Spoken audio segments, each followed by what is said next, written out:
आज हम पढ़ेंगे तारक पुत्र के प्रभाव से संतप्त हुए देवों की ब्रह्मा के पास करुण पुकार। ब्रह्मा का उन्हें शिव के पास भेजना, शिव की आज्ञा से देवों का विष्णु की शरण में जाना और विष्णु का उन दैत्यों को मोहित करके उन्हें आचार भ्रष्ट करना।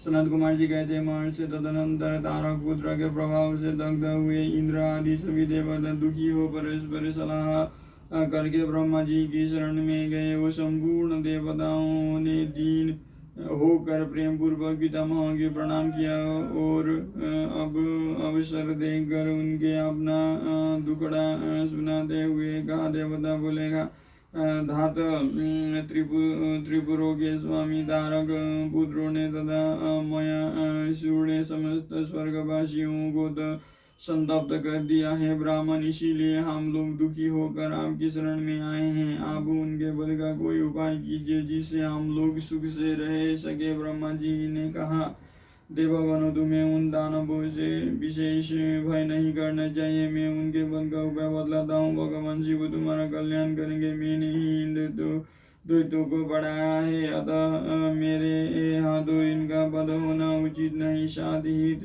त्रिपुर में इनका पुण्य भी बुद्धिगत होता रहेगा। अतः इंद्र सहित सभी देवता शिव जी से प्रार्थना करे, वे सर्वाधीश यदि प्रसन्न हो जाएंगे तो वे ही तुम लोगों का कार्य पूर्ण करेंगे। सनत कुमार जी कहते हैं, व्यास जी ब्रह्मा जी की यह वाणी सुनकर इंद्र सहित सभी देवता दुखी हो उस स्थान पर गए जहाँ वृषभ ध्वज शिवासीन थे।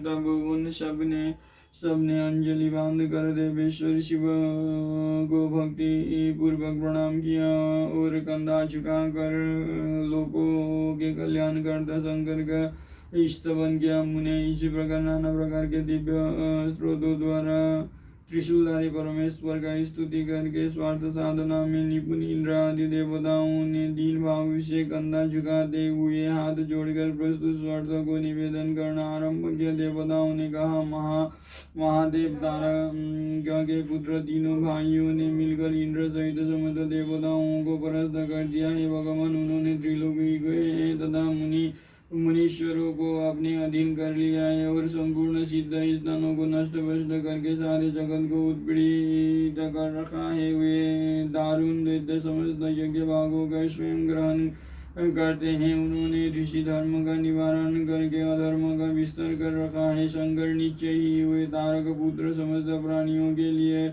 अवध्य है, इसीलिए वो अनुसार सभी कार्य करते रहते हैं। प्रभु, ये त्रिपुर निवासी दारुण दैत्य जब तक जगत का निवास न कर डाले उसके पहले ही आप किसी ऐसी नीति का विधान करें जिससे इसकी रक्षा हो सके। सनत कुमार जी कहते हैं, मुने यो भाषण करते हुए उन स्वर्गवासी इंद्र आदि देवों की बात सुनकर शिव जी उत्तर देते हुए बोले। शिव जी ने कहा, देवगण, इस समय वे त्रिपुराधीश महान पुण्य कार्यों में लगे हुए हैं और ऐसा नियम है कि जो पुण्यात्मा हो उस विद्वानों को किसी प्रकार भी प्रहार नहीं करना चाहिए।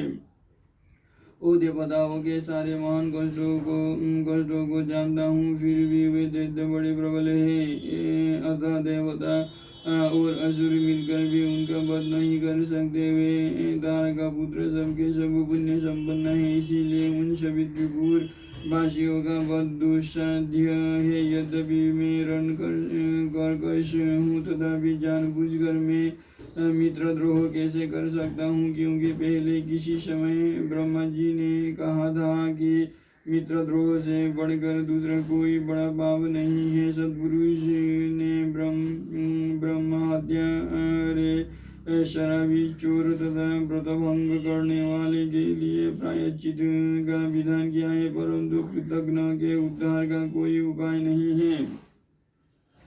ब्रह्माग्ने च सुरापे च स्तेने भग्न व्रते तथा निष्कृति विरहित कृतज्ञ नास्ति निष्कृति। इसीलिए अमरो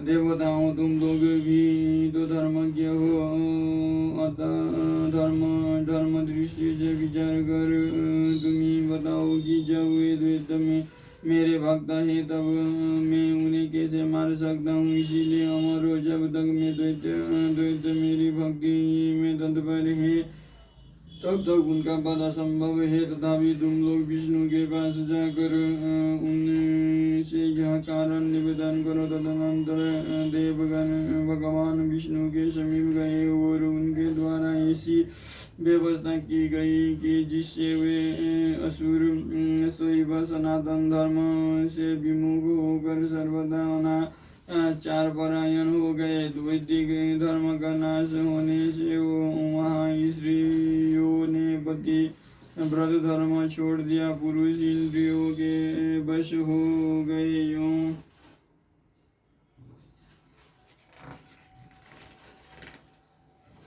योग स्त्री पुरुष सभी दुराचारी हो गए। देवराधन श्राद्ध यज्ञ व्रत तीर्थ शिव विष्णु सूर्य गणेश आदि का पूजन स्नान दान आदि सभी शुभ आचरण नष्ट हो गए। तब माया तथा लक्ष्मी उन पुरों में जा पहुँची। तब से प्राप्त लक्ष्मी वहाँ से चली गई। इसी प्रकार वहाँ अधर्म का विस्तार हो गया। मुने तब शुभेच्छा से भाइयों सहित विष दैत्यराज की तथा मई की भी शक्ति कुंठिता हो गई।